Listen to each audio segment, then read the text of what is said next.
سارے صحابہ مل کے آئے، کہنے لگے عمر فاروق سے کہنا ہے نبی پاک کے زمانے میں تو ظاہراً غربت تھی، ابو بکر کے دور میں بھی غربت تھی، اب تو بڑا مال ہے، عمر سے سفارش کرو کہ عمر نیا کرتا پہنا کرے۔ ملکوں کے سفیر آتے، عمر وہی پھٹی پرانی چادر اوڑھ کے اور وہی کئی جگہ پہ پیوند لگے سوٹ پہن کے سفیروں کے سامنے بیٹھ جاتا ہے۔ عمر کو مشورہ دو، طے ہو گئی بات۔ سب نے جب مشورہ دے لیا تو سارے کہنے لگے یہ بتاؤ شیر کی مونچھ کو ہاتھ کون لگائے گا؟ کہنا کس نے ہے؟ بندہ بھی تو ڈھونڈو نا۔ میں کہا جناب میرا یہ خیال ہے کہ مولا علی شیر خدا کہیں گے، کیونکہ جس شخص کی عمر کو سب سے زیادہ حیا کرتے دیکھا وہ شیر خدا مولا علی ہے رضی اللہ تعالی علی کہیں گے، اس لیے کہ جناب علی تو کئی دفعہ جب گفتگو کرتے تھے تو حضرت عمر چپ کر جاتے تھے اور فرماتے تھے علی نہ ہوتا تو میں ہلاک ہو جاتا۔ تو کہا علی سے کہو۔ جناب علی شیر خدا کو بلایا، کس کام کے لیے؟ جی اللہ اکبر۔ یہ ذرا آپ نے اس دور پہ اس بات کو ذرا لاکا جناب ان سے کہیں کہ زیادہ نہیں، ایک کرتا نیا پہن لے، سفیر آتے ہیں وزیر آتے ہیں تو ایک کرتا نیا پہن لے۔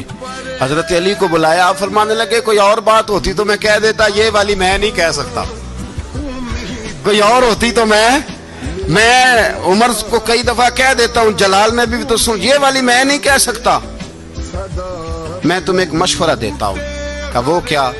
کہنے لگے سید عائشہ صدیقہ سے کہو، وہ مومنوں کی ماں ہیں، عمر ٹالے گا نہیں۔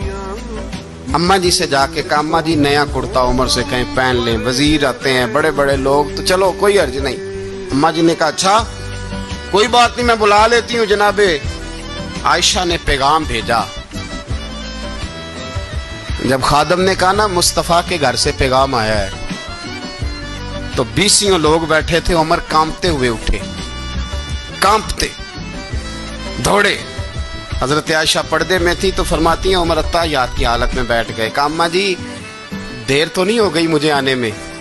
کہا نہیں ٹائم پہ آ گئے ہو، کس لیے بلایا تھا؟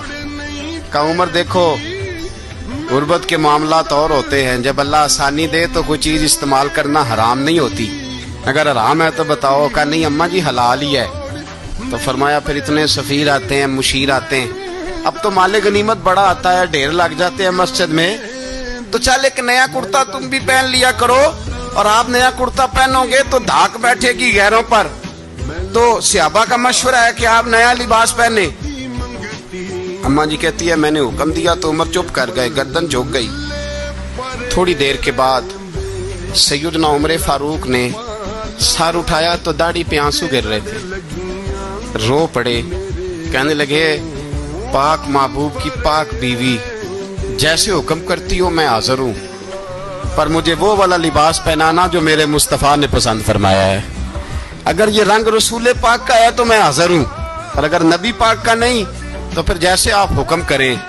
جناب عائشہ کہتے ہیں عمر روئے تو میں زیادہ روئی، میرا پلو بھیگ گیا آنسوؤں سے۔ میں نے کہا عمر آپ جائیے۔